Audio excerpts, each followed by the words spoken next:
Ini batch 2 ya, batch 1 di bab 2. Kita sesuai jadwal kita akan belajar tentang pola candlestick. Tapi mau saya tambahkan sedikit di awal di pertemuan pertama itu ada 2 pertanyaan, tapi saya memang tidak jawab di sana. Ada perdebatan antara jawaban B dan C, jawaban B dan C tentang apa support dan resisten di sana. Sana ada satu pertanyaan yang menjebak. Jawaban jawaban C-nya bilang cari di website. Logikanya untuk mencari titik support dan website tidak mencari di website ya. Jadi tetap sesuai dengan jawaban standar yang dibenarkan itu adalah jawaban B-nya. Dan saya tidak ikut berkomentar di sana. Kemudian ada satu pertanyaan lagi soal bagaimana cara menentukan yang benar untuk garis trend. Saya juga tidak menjawab di sana karena ya jawaban itu sebenarnya terlalu teoritis ya. Banyak materi-materi bagaimana cara menarik garis eh, di dalam menentukan sebuah titik support dan resisten, membuat sebuah channel trend antara tren naik dan tren turun, dan itu saya anggap terlalu ini juga ya, teoritis dan simpel. Tinggal menentukan titik-titik tertinggi yang lebih rendah dari titik tertinggi sebelumnya, kemudian tinggal ditarik ke arah bawah atau ke arah atas sesuai dengan titik-titik yang akan ditarik. Kita lanjut ke materi hari ini. Judulnya saya sedikit modifikasi.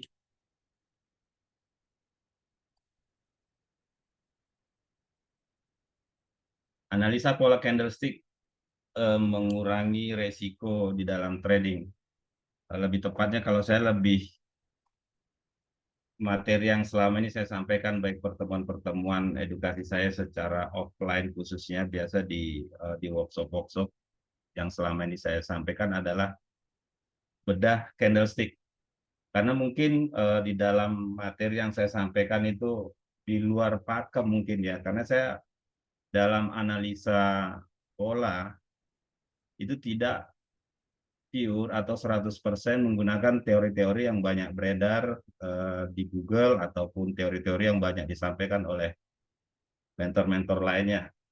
Karena prinsip yang saya gunakan adalah di dalam trading itu bagaimana kita nyaman membaca sebuah pergerakan harga, nyaman di dalam menentukan posisi beli atau jual berdasarkan gerak-gerik dari candlestick. Makanya materi-materi yang saya sampaikan itu lebih fokus membedah sebuah candlestick. Jadi membaca candlestick itu persatuan. Jadi bukan sekumpulan candlestick yang jumlahnya kalau dalam satu hari di time frame 1 jam itu ada 24 candlestick, atau di time frame yang lebih kecil bisa sampai 65 atau 95 candlestick. Jadi saya tidak membaca itu secara keseluruhan. Saya menyimpulkan hanya melihat satu candlestick sebelumnya. Di sana ada support resistennya di dalam satu candlestick itu, di sana ada titik-titik yang dijadikan sebagai acuan ketika mundur ke dalam time frame yang lebih kecil. Analisa pola candlestick mengurangi resiko dalam trading. Saat sudah mengidentifikasi tren pasar atau arah candlestick, Anda bisa mengambil posisi sesuai dengan arah tren dan pastikan dengan yakin risknya di mana. Nah, di dalam trading yang saya lakukan itu mengacu ke dalam transaksi satu arah. Jadi dalam satu hari sangat jarang sekali saya menggunakan transaksi.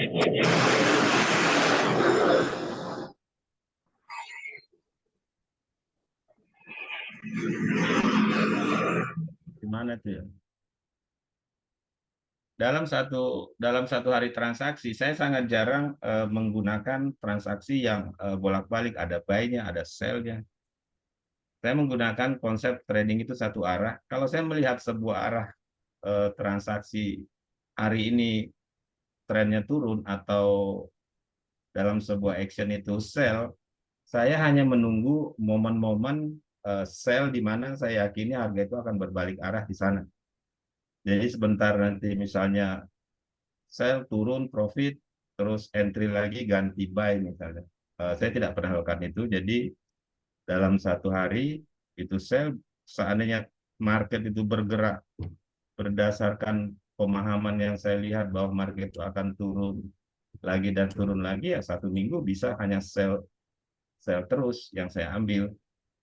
Setelah ada pergerakan pembalikan arah dan melihat pergerakan itu akan berbalik arah naik ke atas, baru saya akan melakukan aksi buy.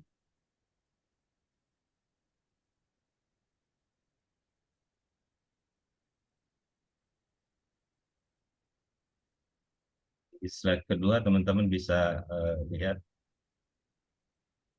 identifikasi arah candlestick. Langkah awal adalah mengidentifikasi arah TF besar atau arah candlestick besarnya. Jadi bisa melihat di D1, bisa melihat di candlestick mingguan, dan bisa juga melihat di monthly. Arah dapat menjadi naik atau turun atau sideways, tapi tidak semuanya diikuti. Nah, ini sesuai dengan apa yang saya lihat di dalam satu batang candlestick. Kalau seandainya saya melihat di penutupan market tadi malam itu bearish atau turun, hari ini saya hanya mencari titik-titik untuk mengambil posisi sell. Saya hanya mengambil titik-titik posisi sell, apalagi kita hanya retail trader dengan modal yang sangat minim. Mungkin dimulai dari $100, $200, atau bahkan mungkin di bawah itu yang hanya modal $10, $15, atau $20. Jadi tidak diambil semua setiap kita anggap itu ada kesempatan, apalagi dengan transaksi mengambil semua arah buy-nya atau sell-nya. Di chart di gambar sebelah kanan ini ada chart, ini time frame mingguan. Ya, ini time frame mingguan di euro. Tadi saya barusan screenshot dan masukkan di sini. Kalau kita lihat di chart terakhir ini, candlestick mingguannya ini turun. Seminggu sebelumnya ini turun semua.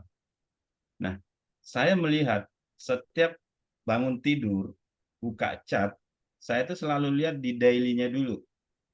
Semalam market ini bergeraknya ke arah mana sih? Oh, strong sell misalnya. Hari ini saya mengambil keputusan sell. Jadi saya tidak akan mengambil keputusan buy walaupun harga itu bergerak kencang ke atas.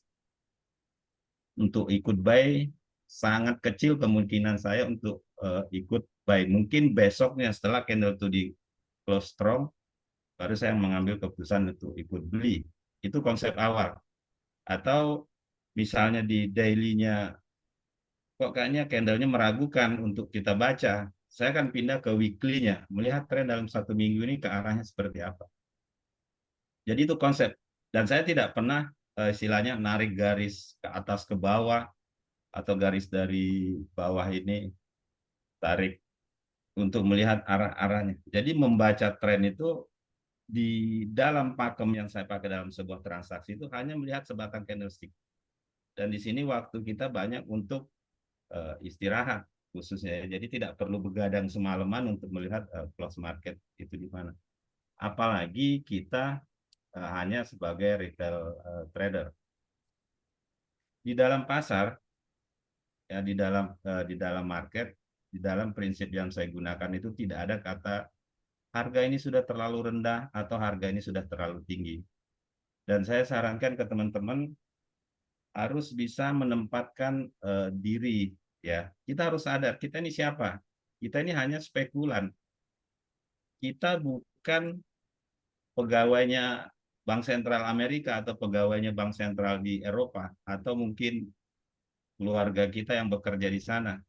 Kita bukan siapa-siapa. Yang menentukan, wah ini harga sudah rendah, harga ini sudah terlalu rendah, kita harus masuk buy. Jadi kita tidak bukan siapa-siapa. Contoh nyata ini adalah di pergerakan euro beberapa berapa puluh minggu, 1, 2, 3, 4, 5, 6, 7, 8, 9, 10, 11 minggu. Ini sudah 11 minggu bergerak turun. Teman-teman harus pahami bahwa candlestick itu tidak bergerak secara acak, ya. Jadi dalam sebuah trading yang harus kita pahami bahwa candlestick itu tidak bergerak secara acak. Hanya banyak yang menganggap itu bergerak acak, naik turun nggak jelas, karena mungkin yang dilihat itu di time frame yang kecilnya. Mungkin yang di 1 menit, 5 menit, 5 menit naik, 5 menit turun, 10 menit turun, 1 menit tiba-tiba dia ngelampaui semua, naik lagi ke atas. Itu akan terombang-ambing di dalam tradingnya, ya, apalagi tangannya selalu gatal. Ya, jadi yang harus dipahami bahwa candlestick itu tidak bergerak secara acak, dia bergerak satu arah. Ya, dia bergerak satu arah. Kalau sebelumnya strong turun, dia akan diikuti dengan, kita gambarkan di sini adalah berwarna merah. Dia akan terus berwarna merah. Selama belum ada candlestick yang berwarna hijau, jangan pernah mengambil keputusan untuk beli. Seperti yang saya sampaikan di awal tadi. Jangan pernah mengambil keputusan beli atau mendahului gambaran yang ada di market. Wah, ini udah terlalu rendah, saya buy. Saya buy, ini udah di titik support atau apa segala macam. Itu saya tidak pernah sarankan, di mana saya biasa dalam pelaksanaan trading bersama-sama dengan teman-teman. Candlestick kalau sudah hijau, dia akan hijau terus. Ini mingguan ya. Dalam satu harinya ini mungkin seharian turun gitu. Tapi akan diikuti terus Devin, dengan join volume webinar Devin. besar lainnya. Listening aja. Selamat datang Pak Bos, sebentar ya Pak Bos ya. Jadi ikutin dulu arahnya ya. Kalau arahnya merah ya merah aja terus. Ikutin.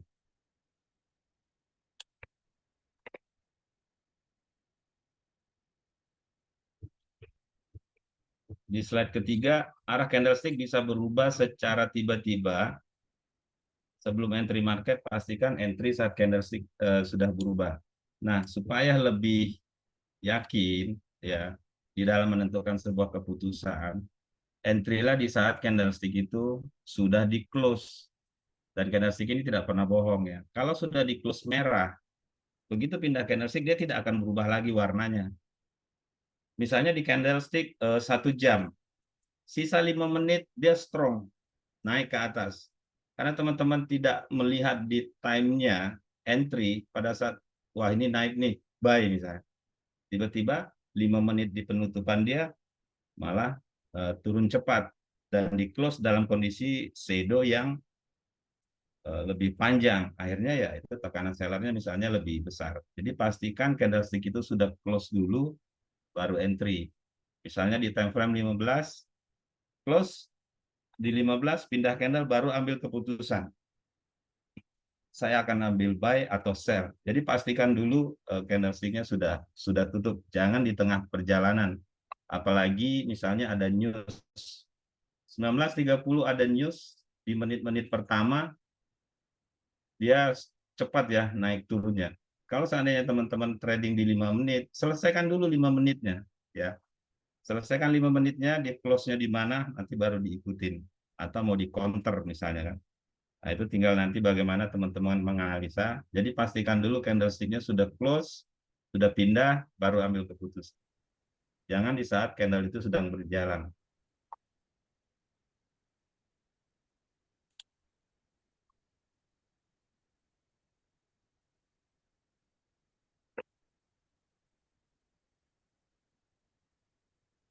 Berikutnya, ini yang selalu saya sampaikan di dalam edukasi saya, bahwa pahami makna candlestick ya. Pahami, bukan menghafal pola, bukan menghafal nama dan susunannya. Jadi kita ini adalah trader yang tujuannya untuk mencari uang, mencari profit di dalam trading.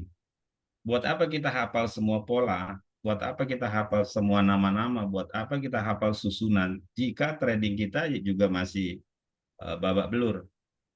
Ya. Nama atau pola itu teman-teman bisa kasih nama sendiri.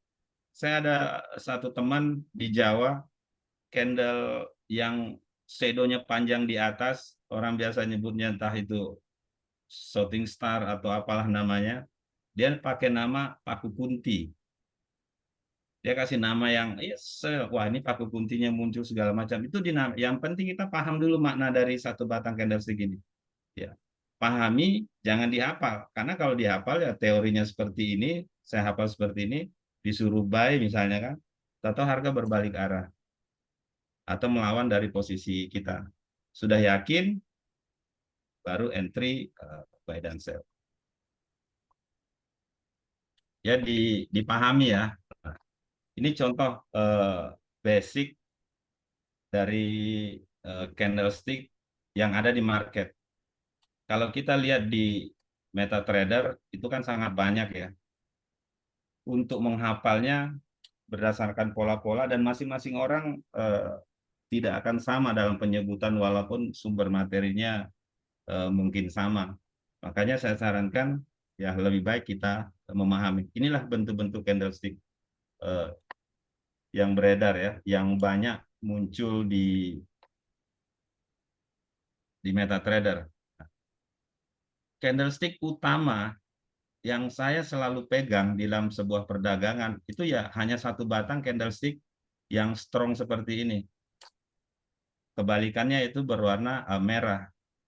Jadi dalam satu batang candlestick ini yang harus kita pahami adalah jika ini time frame satu hari, perdagangan kemarin ya, yang sudah close, pada saat kita lihat tadi pagi bahwa dalam satu hari di satu market, ini isinya atau diisi itu oleh buyer. Ya teman-teman ya, diisi oleh buyer. Tidak mungkin market itu harganya strong, naik, tapi isinya seller. Logikanya tidak seperti itu. Yang kita pahami adalah candlestick ini diisi oleh buyer. Jika market sudah diisi oleh buyer, kenapa kita berpikir untuk sebagai seller? Artinya melawan sekumpulan orang-orang tersebut. Bisa ditangkap ya. Di saat market satu hari kemarin diisi oleh buyer, hari ini teman-teman jangan jadi seller atau ngelawan mereka. Untuk bisa berteman dengan market kemarin, dengan orang-orang yang sedang hold di posisi di market, teman-teman jadilah buyer juga. Kapan jadi buyernya? Nah, di saat kita bisa melihat buyer-buyer itu entry di time frame yang lebih kecilnya, mungkin di 5 menit atau di 15 menitnya. Di saat close candle 5 menitnya itu strong buy, teman-teman ikut ke sana masuk buy setelah close candle 5 menit itu. Ya, jadi kalau ada misalnya di time frame kecilnya, kemarin ini strong buy, diisi oleh buyer. Di time frame 5 menitnya atau 15 menitnya, candlenya itu panjang berwarna merah. Teman-teman nggak usah ikut sell. Nggak usah diikutin sellnya.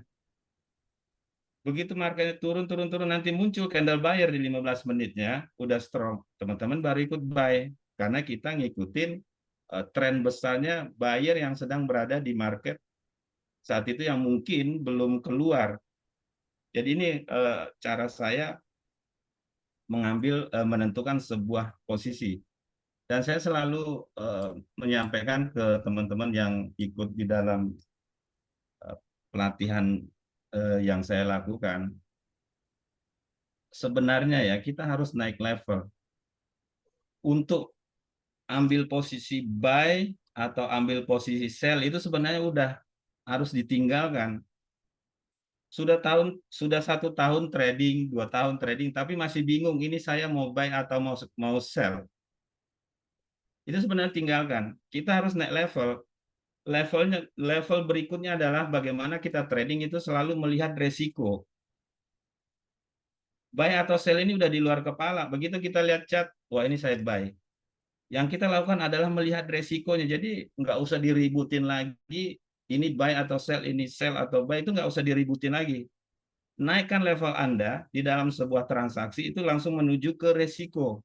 Ini saya mau buy, klik buy. Resikonya di mana? Ya.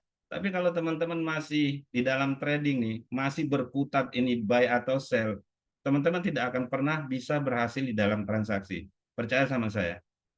90% orang di market ini itu rugi, ya. 90%. Entah teori itu statistiknya benar atau tidak, tapi hampir semua orang di bisnis ini meyakini bahwa 90% orang itu rugi. Resiko ini dulu yang harus kita fokuskan. Jadi nggak usah takut bertransaksi di broker manapun. Mau broker itu spreadnya 2.000 sekalipun, selama marketnya memang bergerak lebih dari 2.000, ya nggak ada masalah. Mau komisi $100 per lot, mau komisi $200 per lot, itu nggak ada masalah. Ya. Broker ini bukan jadi halangan kita untuk bisa profit. Wah, kalau di broker ini spreadnya terlalu lebar, saya nggak bisa untung di sana. Saya cari broker ini yang spreadnya tipis. Bukan itu ya teman-teman ya. Naikkan level Anda, jangan lagi diributin ini buy atau sell. Tapi fokuskan, naikkan level teman-teman menjadi trader yang fokusnya ke resiko. Begitu kita buy, langsung cari di mana titik resiko untuk kita ambil posisi. Nah, untuk menyimpulkan ini semua, ya, untuk menyimpulkan ini semua, itulah yang saya sampaikan di awal tadi. Lihat chart daily-nya. Kalau di chart daily-nya candle-nya misalnya bentuknya nggak jelas seperti ini misalnya kan, atau bentuk-bentuk yang kecil seperti ini, kita bisa mundur ke 1 minggu yang lebih jelas. Kalau juga masih nggak ketemu, fokus ke pair yang lain. Banyak pair.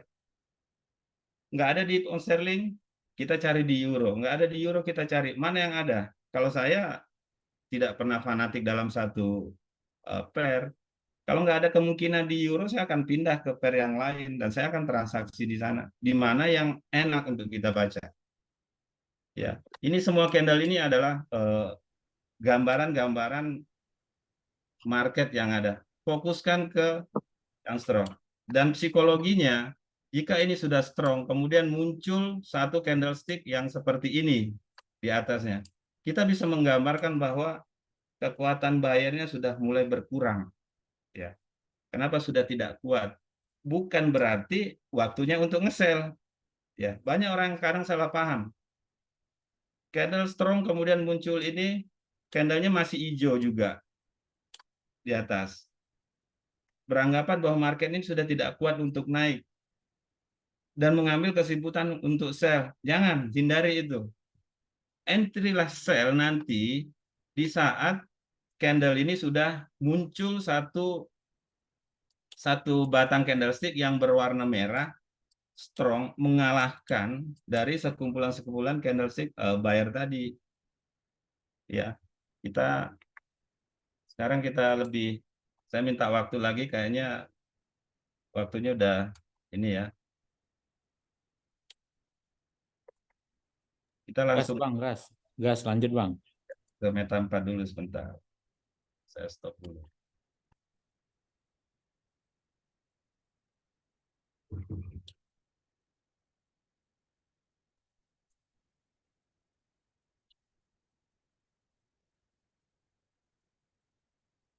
Kalau ada yang mau nanya dipotong ya teman-teman ya. Ini meta 5-nya udah muncul. Ini meta trader meta 5 magnet, dan ini salah satu rekomendasi kita untuk melakukan transaksi di sini. Saya sampaikan sekali lagi, jangan pernah takut berhadapan dengan broker semua. Seharusnya broker yang takut sama kita ya. Karena kita yang melakukan transaksi dengan ilmu-ilmu yang kita miliki dan selalu perhatikan resiko. Ini chart Mas XAU daily. Ya, ini salah satu contohnya. Chart XAU daily, candle kemarin ini strong sell. Hari ini saya hanya ambil posisi sell. Saya tidak akan pernah ambil posisi buy di dalam entry market. Kenapa ya? Kemarin isinya seller semua kok ini. Jadi jangan pernah beranggapan wah ini udah di area support misalnya gitu ya. Ini udah sangat rendah, waktunya kita buy. Tapi buktinya di market itu masih diisi oleh buyer. Jadi nggak bisa dipungkiri seharian kemarin itu ya isinya seller semua. Nah, kalaupun bergerak, dia ini bergerak naik, inilah momen-momen kita pada saat kita pindahkan ke time frame yang lebih kecil untuk ngambil sell-nya. Misalnya di time frame 15 menit. Jadi arah yang saya sampaikan di awal tadi bahwa tinggalkan perdebatan ini buy atau sell. Karena itu udah level paling rendah sebenarnya itu, buy atau sell itu. Jadi udah nggak usah diributin. Begitu kita lihat chart, wah ini saya sell. Tinggal fokus di mana cari resikonya, batas resiko. Jadi saya harap teman-teman yang hadir hari ini mulai besok udah nggak ada lagi bingung saya harus buy atau sell. Ya teman-teman ya. Tinggal bagaimana pada saat kita ambil posisi itu sudah fokus ke resiko. Ya, kita coba lihat di yang lain ini pound sterling. Pound sterling di daily-nya. Nih. Pound sterling ini strong sell daily kemarin. Hari ini kita nggak usah berdebatkan saya mau nge-buy sell ya. Kalau saya melihat konsep yang saya pakai adalah trading lah apa yang Anda lihat. Jadi saya nggak mau dengar omongan dari orang lain. Jangan trading apa yang dikatakan orang. Karena saya sendiri sering ngalami. Pak kok nge-sell di situ? Bukannya nanti ada berita mengatakan bahwa dolar itu akan menguat. Itu saya abaikan. Karena yang saya lihat adalah saat ini market itu diisi oleh seller. Ini udah digambarkan oleh dalam sebuah candlestick. Nah, kapan nge-sell-nya? Ya carilah di momen-momen di time frame yang lebih kecil di saat seller itu masuk. Begitu ada strong candle sell, follow di sana. Tapi kalau ada strong candle buy, jangan diikutin, biarkan dia naik dulu. Mungkin itu orang-orang yang taking profit dari market. Kita hanya fokusnya di sell. Jadi ya nggak ada kata ketinggalan harga. Kalau nggak ada, kita pantau dari siang sampai sore nggak ada, momennya mungkin nanti malam. Jadi penggambarannya seperti itu. Dimulai hari ini, untuk pilihan saya buy atau sell itu udah level paling rendah yang harus kita tinggalkan ya. Apalagi teman-teman yang sudah trading 1 tahun, 2 tahun, 3 tahun tapi masih pusing, ini saya buy atau sell itu udah naik level. Ayo kita naik level, kita belajar resiko ya. Kita perdalam resiko karena di dalam trading ini bukan bagaimana cara kita profit, tapi bagaimana kita mengelola sebuah resiko. Bisa ditangkap ya sampai di sini ya. Dan ini pound sterling coba kita pindahkan time frame-nya ke yang lebih kecil. Gambaran kemarin itu adalah gambaran sell. Hari ini setiap ada candlestick yang strong seperti ini, jangan diikutin untuk beli ya teman-teman. Ikutilah candlestick di mana menggambarkan ada strong sell-nya. Begitu ada pola sell, ambil, masuk. Nah, karena modal kita kecil atau kita ibarat kata kita ini memang retailnya modalnya $100, $50, profitnya disesuaikan. Kalau modal $100 ya wajar kalau kita dapat $1 atau $2 dalam satu kali transaksi. Kenapa? Itu udah 1%, sudah 10% loh ya. $2 itu udah 20%. Istilahnya udah besar lah, udah sangat besar lah 1% dalam satu hari gitu kan ya. Atau sampai dalam satu hari bisa profit sampai $50, itu udah 50% dalam satu hari. Itu sudah resikonya juga sangat besar. Jadi pound sterling sesuai dengan pola gerakannya kemarin, pada saat dia strong ke atas, nggak usah ikut belinya.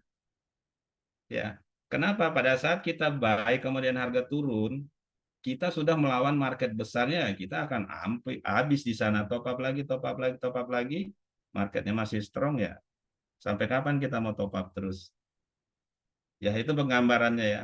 Atau mungkin pindah ke time frame yang 5 menitnya. Ambil pola-pola yang teori-teori yang banyak. Ini ada candlestick yang tajam gini kan. Next candle close, kita ambil posisi sell. Close ini dapat $3, $4, keluar. Dia naik, biarin aja. Begitu ini ada strong shadow-nya ada tajam sini, kita ikut sell-nya, misalnya seperti itu. Tinggal menyesuaikan diri, kita harus tahu diri ya di dalam market bahwa kita ini hanya retailer, kita bukan pemain yang sampai modal misalnya 1 miliar.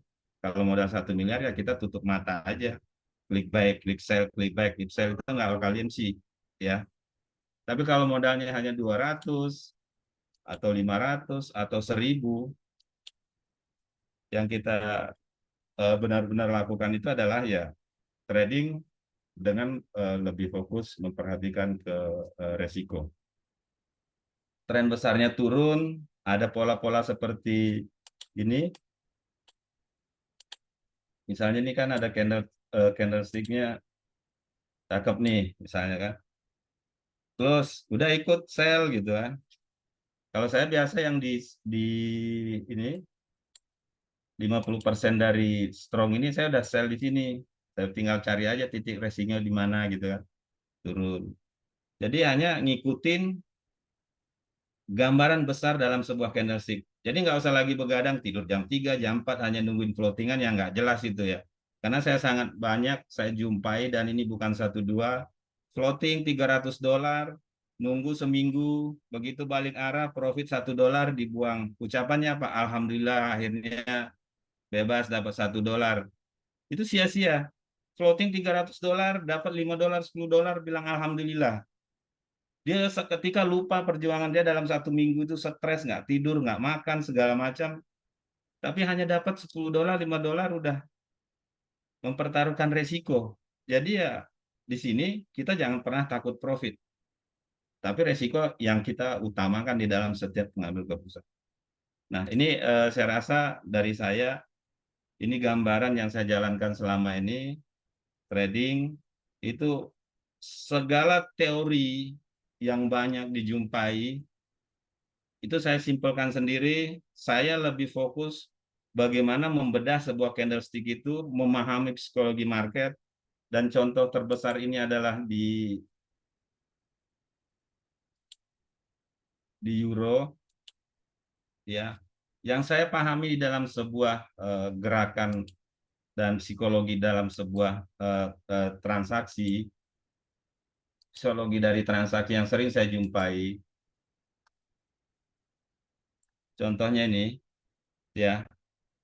Ini yang saya pahami ya, ini pendapat saya pribadi bahwa di saat orang berpikir bahwa harga ini tidak mungkin lagi turun terus, disitulah Anda akan ditenggelamkan sama market. Ya, ini pesan saya.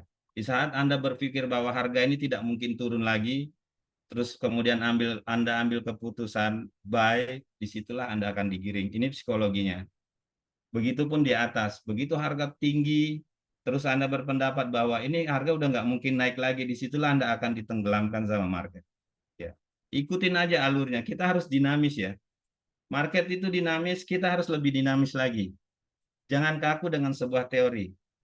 Ya, jangan kaku dengan sebuah teori, karena yang saya pahami adalah di dalam candlestick ini, gambaran dari candlestick itu ada tiga ya. Gambaran dari candlestick ini ada tiga. Pertama, candlestick ini adalah memvisualisasikan harga. Harga naik turun, harga tertinggi, terendah, pembukaan, penutupan itu divisualisasikan oleh candlestick. Ya, jadi kita nggak perlu lagi repot-repot lihat harga itu. Ya, harga tertinggi yang berapa kita nggak perlu repot lagi. Kedua, candlestick ini merangkum atau menggambarkan jejak dari orang yang melakukan transaksi di pasar. Ya, memvisualisasikan harga. Kedua, ini sebagai jejak. Kalau jejaknya trader ini isinya sell semua, dia akan gambarkan sell. Dia akan bentuk candlenya itu adalah candlestick berwarna merah.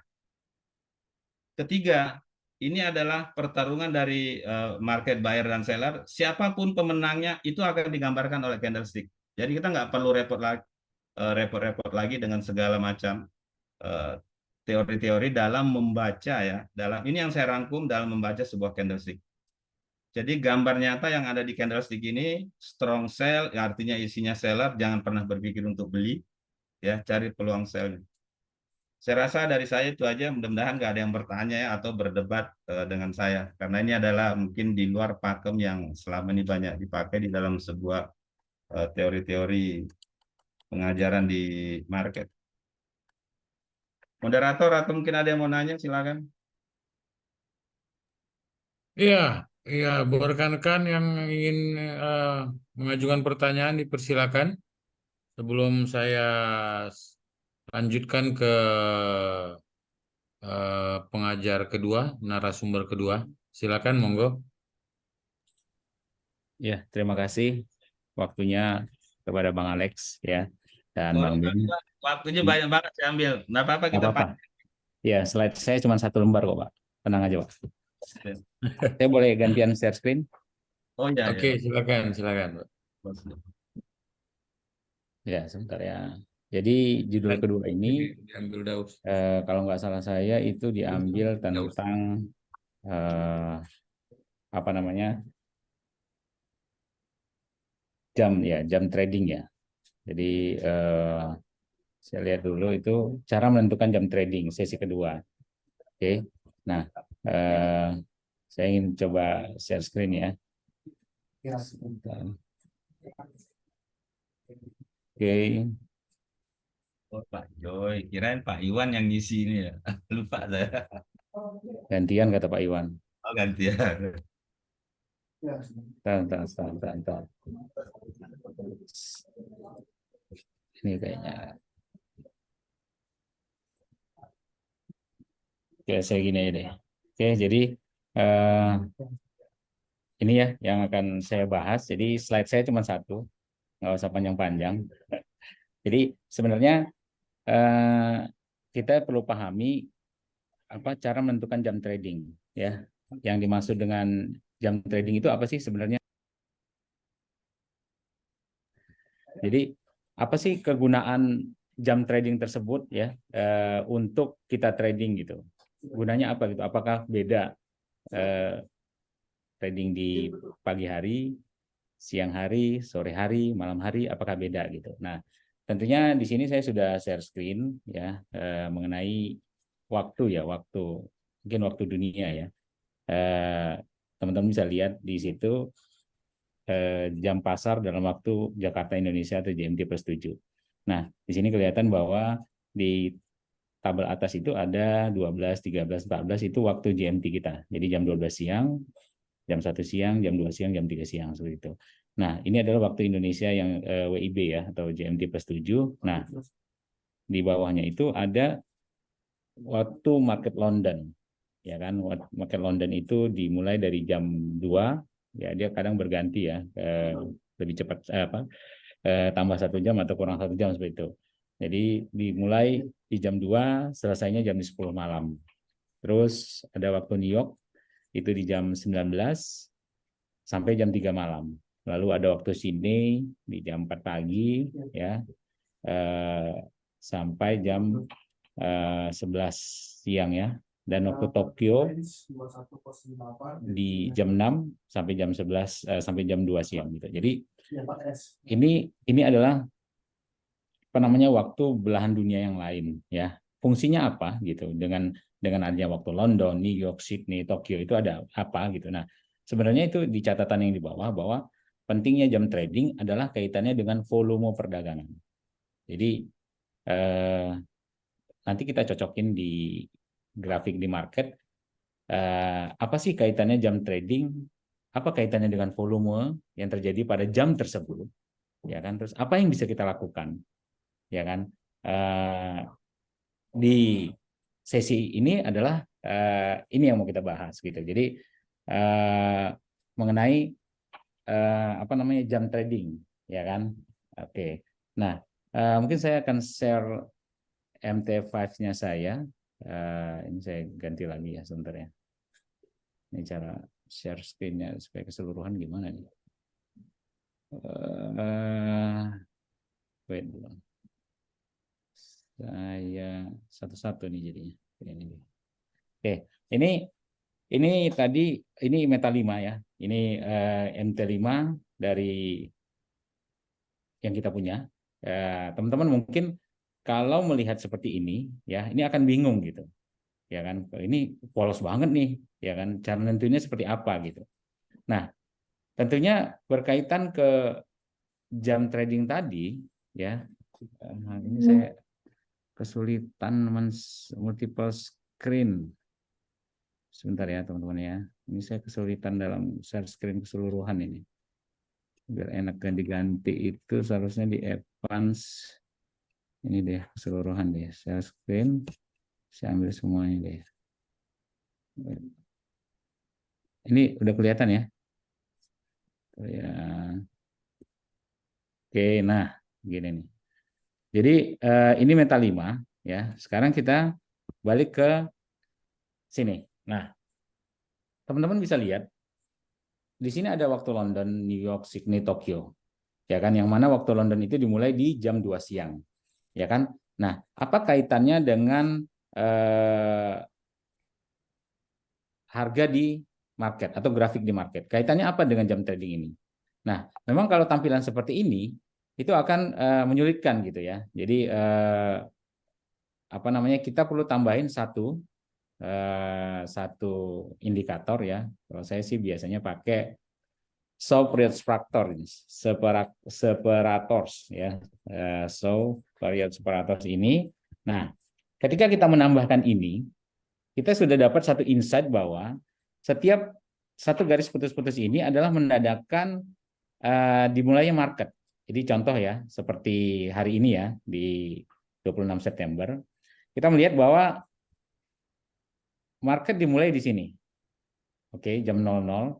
Tentunya karena MT5-nya magnet itu saya perhatikan itu 4 jam ya, dari waktunya lebih cepat. Maksudnya dia GMT 4 jam gitu ya. Jadi jam 00-nya yang ada di grafik ini sama dengan jam 4 pagi kita gitu. Nah, jam 4 pagi kita itu kondisinya seperti ini.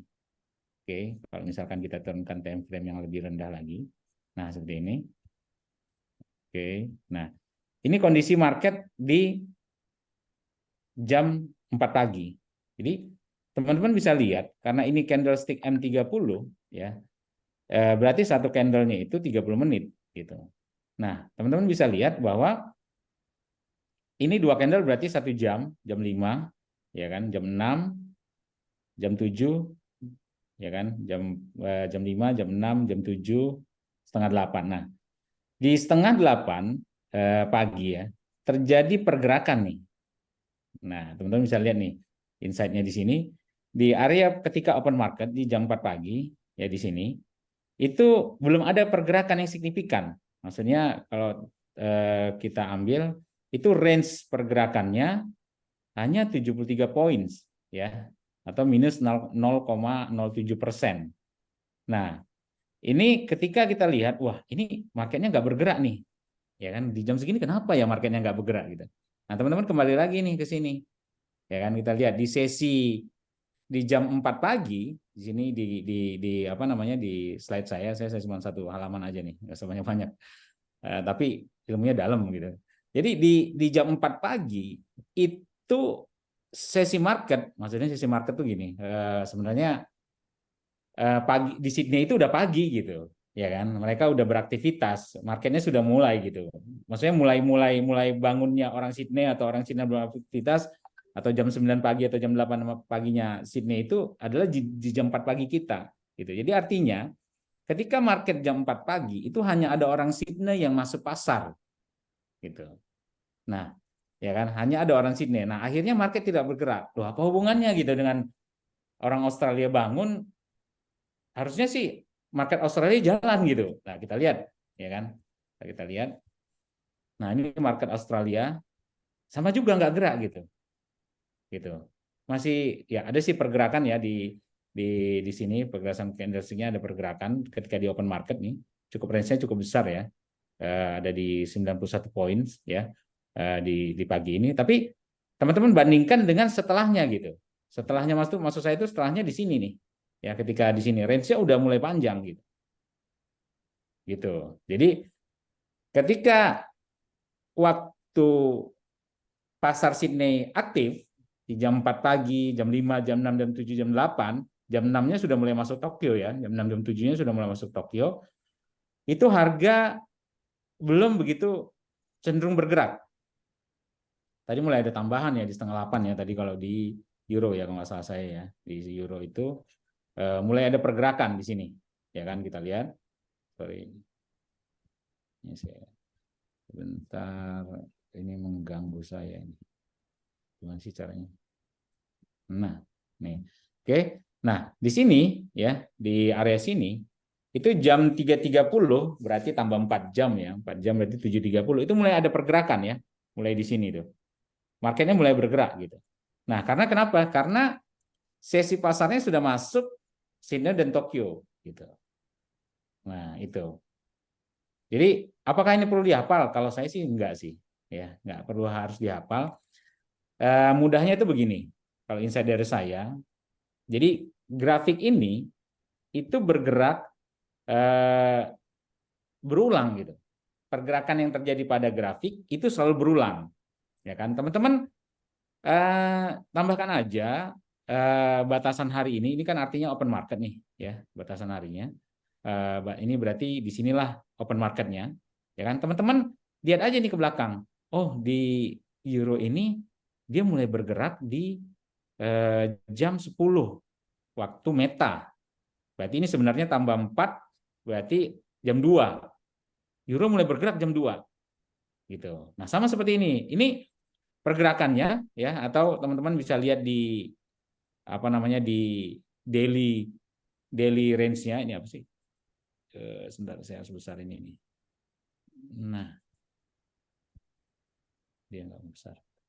Nah, ini di sini daily change-nya ini teman-teman bisa lihat hari ini euro baru bergerak di minus 0,13%.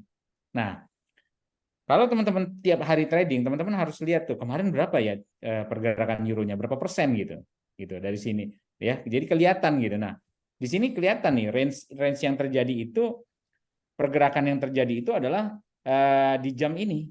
Jadi mungkin bisa dilihat, bisa diukur. Oh, ini jam 16. Jam 16 tambah 4 berarti jam 20. Jam 20 kalau kita lihat ke slide kita, itu sebenarnya masuk udah pertemuan antara berakhirnya sesi London, pasar London dan New York gitu. Wah, di sini ini kenceng-kencengnya jam 7 jam 8 gitu. Kalau nggak hafal slide ini banyak di Google sih, tinggal ketik aja apa namanya. Saya tadi ngetiknya apa ya?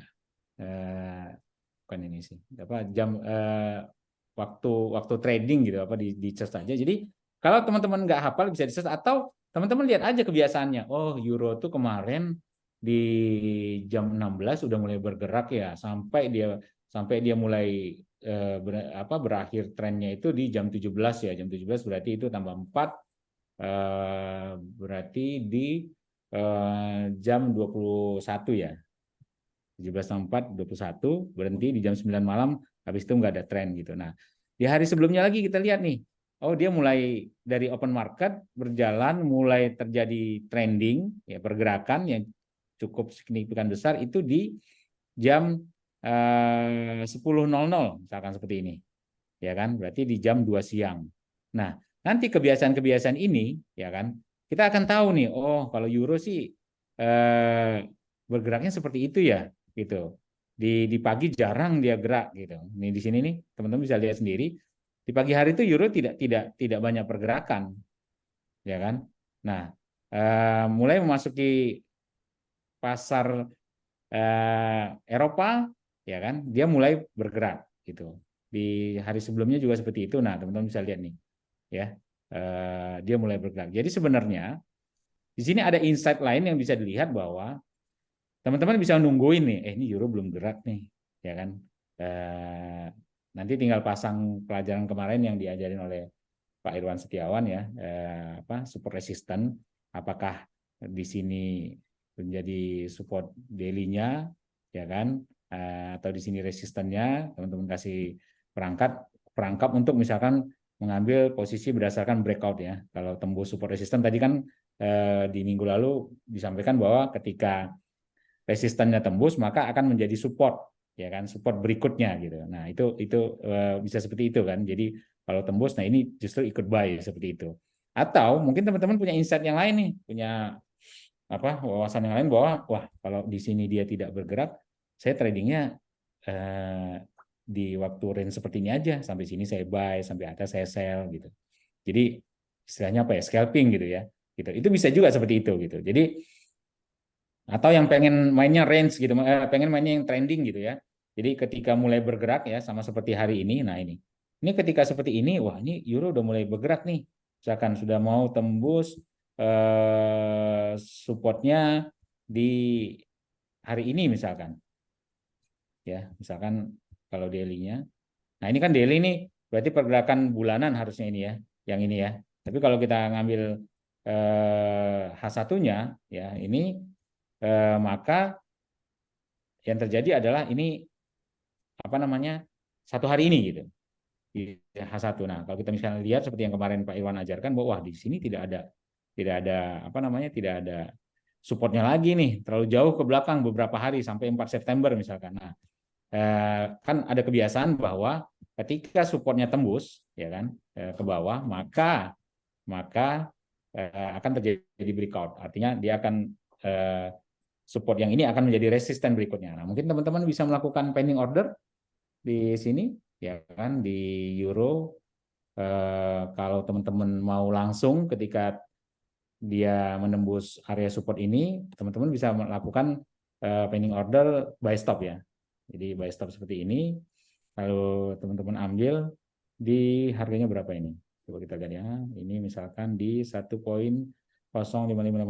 Oke, di price-nya ya oke. Di sini misalkan kita pasang 550 misalkan, ini belum bisa, masih belum hijau, sorry bukan buy stop, sell stop. Oke, saya nggak tahu nih berapa poin minimalnya nih.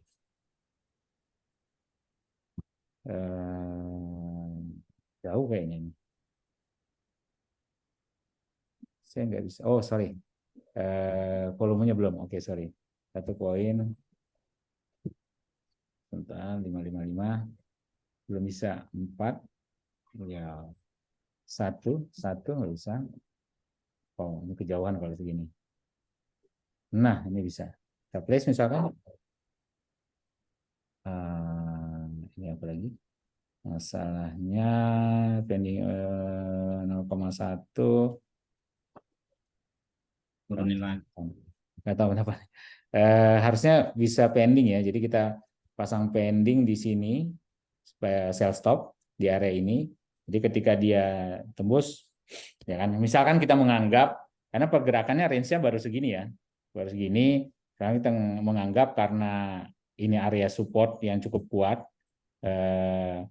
Kalau kita lihat di sebelum-sebelumnya tidak ada. Nah artinya kalau tidak ada support di sebelum-sebelumnya, support yang sekarang itu berpotensi menjadi resisten gitu, kurang lebih seperti itu gitu. Jadi apa namanya, kita bisa nunggu gitu ya, nunggu untuk melakukan sell seperti itu.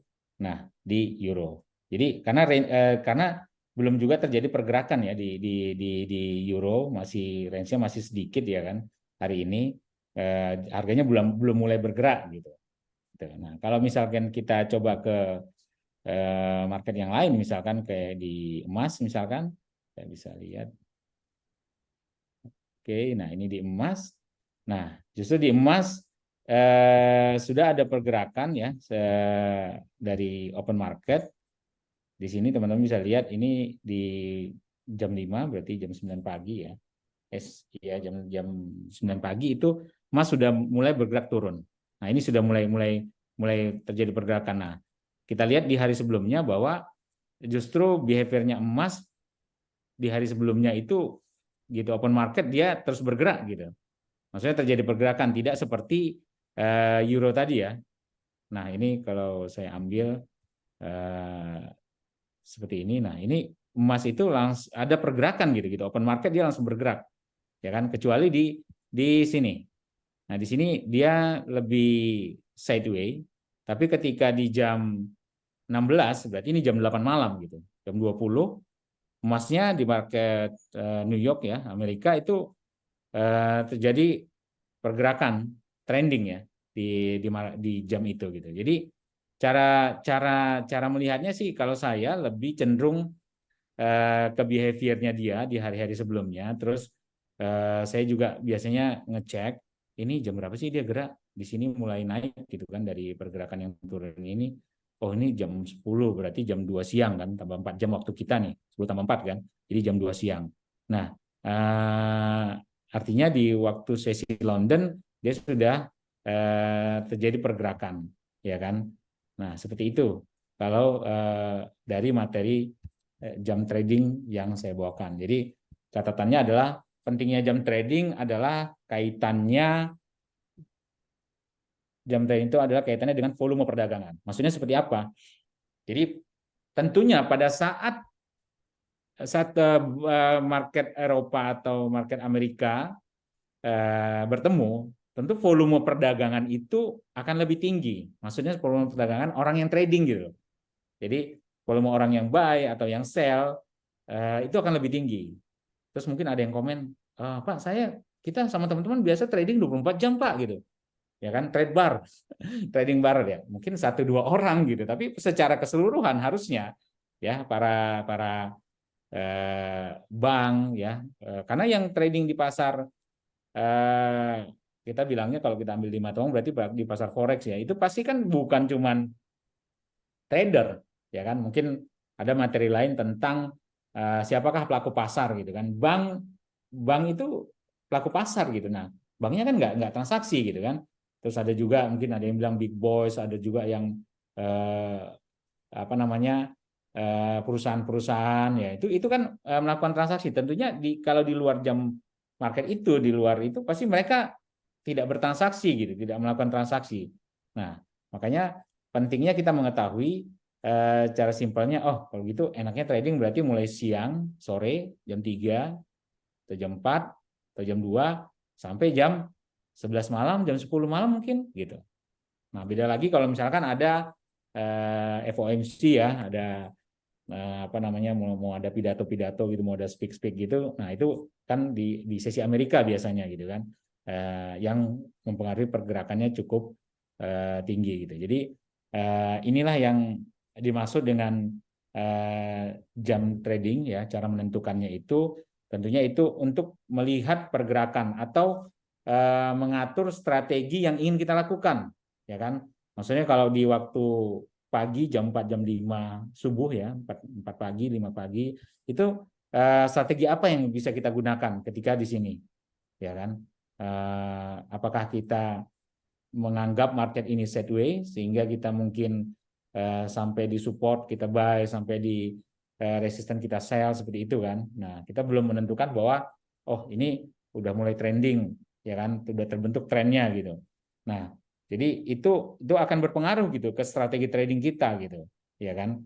Ketika apa namanya, harga itu bergerak gitu, dan pola harganya itu sendiri gitu secara keseluruhan satu hari itu. Karena percayalah seperti yang disampaikan Bang Alek tadi, bahwa pergerakan candlestick itu ada bentuknya gitu, nggak mungkin dia naik-naik terus gitu kan. Jadi kalau misalkan seperti ini juga kita lihat, oh ini dari open market dia sudah naik terus nih, masa naik terus sih? Pasti kan ada apa namanya, koreksinya ya kan, ada reversalnya gitu kan. Ketika terbentuk pola candlestick di sini ya kan, teman-teman bisa sell di sini. Walaupun pada hari ini adalah trennya kita bilang naik gitu. Tapi kan kita bisa ambil sedikit nih, bisa sell sedikit gitu kan.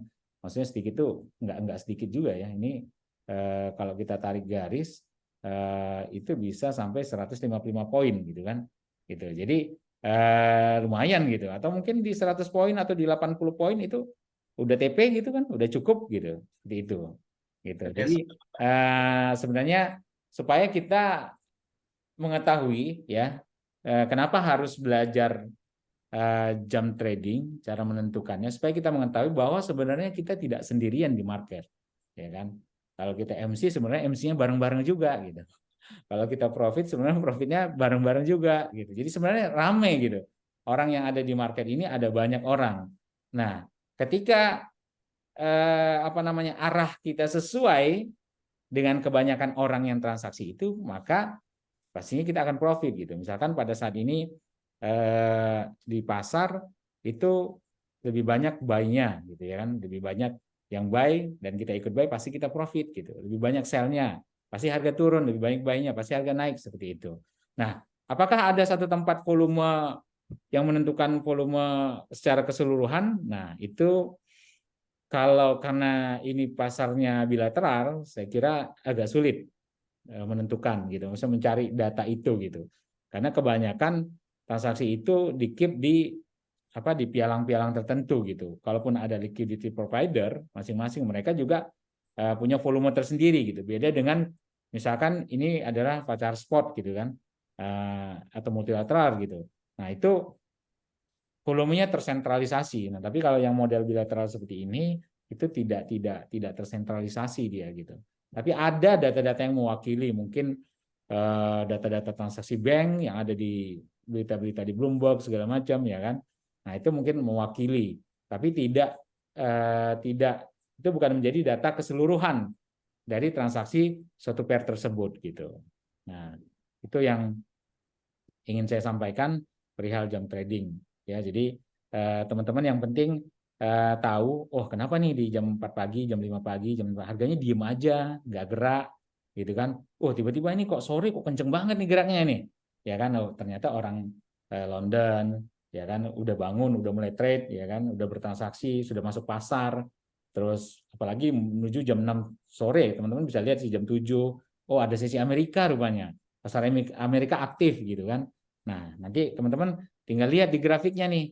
Oh iya, grafiknya udah mulai bergerak nih, udah mulai bergerak turun. Nah, ketika bergerak terus seperti ini ya teman-teman tinggal mengikuti pelajaran sebelumnya yang tadi yang pola-pola candle itu ya. Jadi kayak misalkan kayak seperti ini terjadi, teman-teman bisa sell di sini dan harganya turun gitu.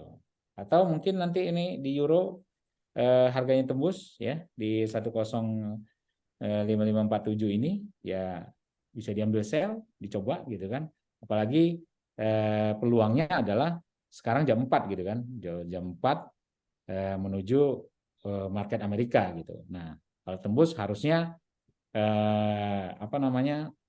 kekuatannya untuk terus breakout turun ini, untuk bearish ini pasti kenceng gitu. Jadi kesimpulannya jam trading ini sangat-sangat sangat-sangat penting buat kita care ya, bahwa kapan kita entry posisi itu kita harus tahu nih, oh ini marketnya kenceng, oh ini marketnya pelan gitu, lagi tidak banyak yang transaksi seperti itu ya. Mungkin itu dulu dari saya untuk mengenai jam trading pada sesi 2 ini. Terima kasih Bang Dan.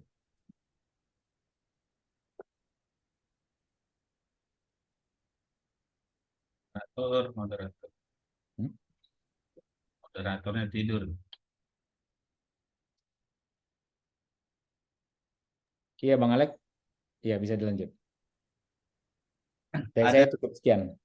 Ada pertanyaan nggak teman-teman dari Pak Joy atau dari saya? Di sini ada Pak Irwan juga, mungkin materi yang kemarin mau Ya, materi yang kemarin atau mau ditanyain ya. bisa. Teman-teman yang ada di kelas ada pertanyaan kira-kira untuk materi ini atau materi yang kemarin? Kemarin kalau salah di grup ada yang nanya tuh mengenai cara secara pasti, secara benar menentukan support resistance katanya. Oke, ini sudah sangat jelas katanya. Kalau udah jelas, saya kira mungkin kelasnya bisa ditutup nih. Udah mau kabur aja Pak. Pak Irwan ada yang mau ditambahkan?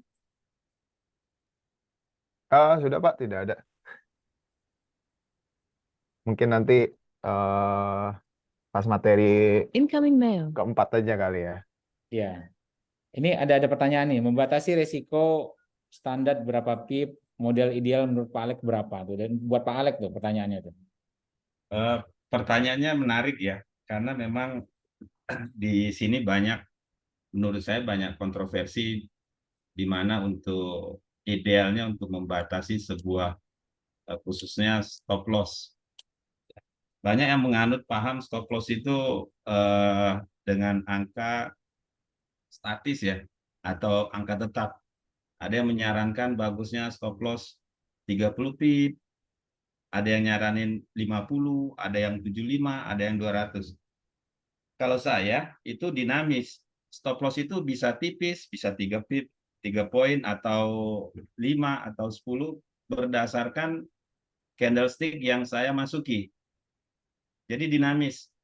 Saya tidak pernah membatasi stop loss saya dengan angka yang pasti, misalnya setiap entry stop loss 30 atau setiap entry stop loss 50.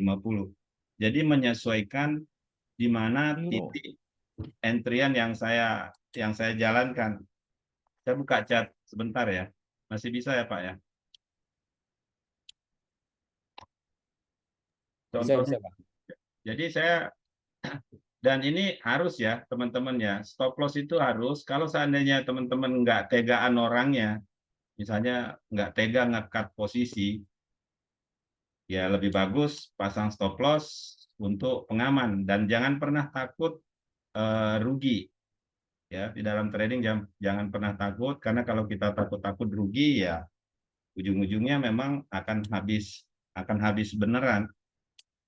Jadi misalnya seperti ini.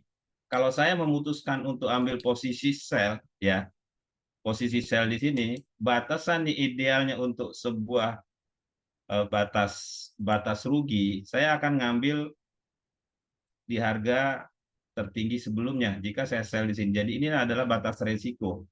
Berapapun nilainya di sini. Nah, cara saya mensiasati, kalau seandainya saya ambil di sini satu lot, kemudian batas loss-nya ada 50, misalnya ini 50 atau jatuhnya $500 gitu ya, kalau satu lot, itu kan terlalu besar. Mungkin modal saya ada 5.000, 500 itu udah terlalu besar. Nah, mensiasati bukan stop loss-nya yang saya pendekkan, tapi volume transaksinya yang saya kurangi. Kalau saya kurangi 0,50, artinya resiko saya tinggal 250. Ya, resiko saya tinggal 250. 250 ini terlalu besar, saya akan kurangi lagi volumenya. Ya udahlah, ambil amannya aja, saya ambil 0,1, artinya resiko saya $50. Ya, jadi permainan menentukan resiko itu di volume, ya, di volume bukan jarak. Kalau saya dinamis jaraknya, nggak apa-apa stop loss misalnya 100 pip. Kalau satu lot ini mungkin minusnya sampai 2.000, itu terlalu besar. Lotnya yang kita mainkan misalnya 0,1 gitu, artinya ada resiko $200 yang saya pertahankan di sana. Nah, itu permainan resikonya seperti itu, teman-teman ya. Jadi boleh pasang stop loss jauh, tapi volumenya yang dikecilin. Jangan satu lot tetap, resikonya 200 atau 2.000, kalau kena stop loss itu terlalu besar. Jadi mainkan di volumenya ya. Mainkan di volumenya dan carilah batas-batas stop loss di mana yang dianggap titik-titik break sebuah harga. Kalau nyaman di sini ya pasang sini, kalau nggak nyaman di situ ya di sini. Atau biar nggak kena stop loss, ya itulah saya pasang di atasnya sekalian. Volumenya yang dikurangi. Jadi pada saat entry, hitung resiko, kemudian baru masuk. Jangan menghitung resiko di saat sudah floating. Itu kebanyakan trader seperti itu. Entry, hajar, begitu udah minus-minus, baru dia cari pembenaran gitu ya. Entah stop loss-nya di mana, atau mungkin dia geser-geser stop loss-nya takut kena. Ujung-ujungnya ya bablas. Jadi tentukan dulu resiko. Saya kalau entry di sini 01, resikonya $20. Oh, udahlah, masih saya bisa terima, modal saya ada 100 misalnya kan. Jadi kita nyaman. Bikin kondisi kita nyaman di dalam menentukan sebuah posisi. Karena saya juga sering menjumpai trader itu sangat tenang di saat dia belum ada posisi. Tapi begitu sudah entry, jantungnya langsung cepat. Tak tok, itu udah nggak beres. Ya. Pada saat santai nggak apa-apa, begitu udah entry langsung jantungnya kayak mau copot gitu kan. Karena permainan harga gerak-gerik. Jadi hal-hal seperti itu bisa kita hindari sebelum memasuki pasar.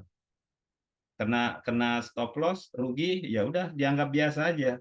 Jangan terlalu dibikin stres atau apa ya, karena di pasar ini peluang antara untung dan rugi itu beda-beda tipis ya. Tinggal bagaimana kita mengelola dana kita yang ada di market.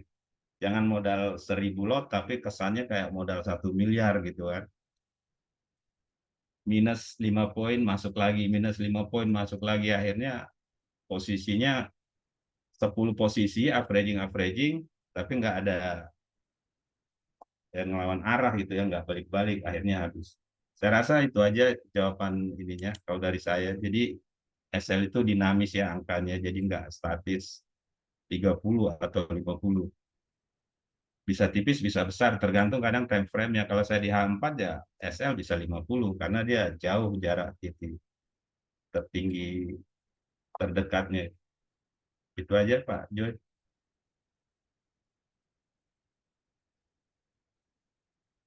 Lebih bagus mana pakai stop loss atau hedging? Ini saya jawab juga ya Pak Joy ya. Ini ada pertanyaan dari Pak Calik, lebih bagus mana pakai stop loss atau kuncian? Silakan Bang. Ini berdasarkan pengalaman Pak ya. Dan saran saya, teman-teman yang suka hedging, satu hal yang harus disadari bahwa hedging itu tidak akan pernah menyelesaikan masalah Bapak. Ya, hedging itu tidak akan pernah menyelesaikan masalah Bapak, dan bahkan hedging itu akan menguras energi, menguras uang, ya mengganggu kesehatan juga. Karena ya hari-hari yang kita awasi itu ya hedgingan itu aja. Kalau saya punya kesimpulan nih Bang, ada kesimpulan nih. Hedging itu adalah loss yang tertunda sebenarnya. Boleh dibilang loss tertunda, dan itu tidak akan menyelesaikan masalah.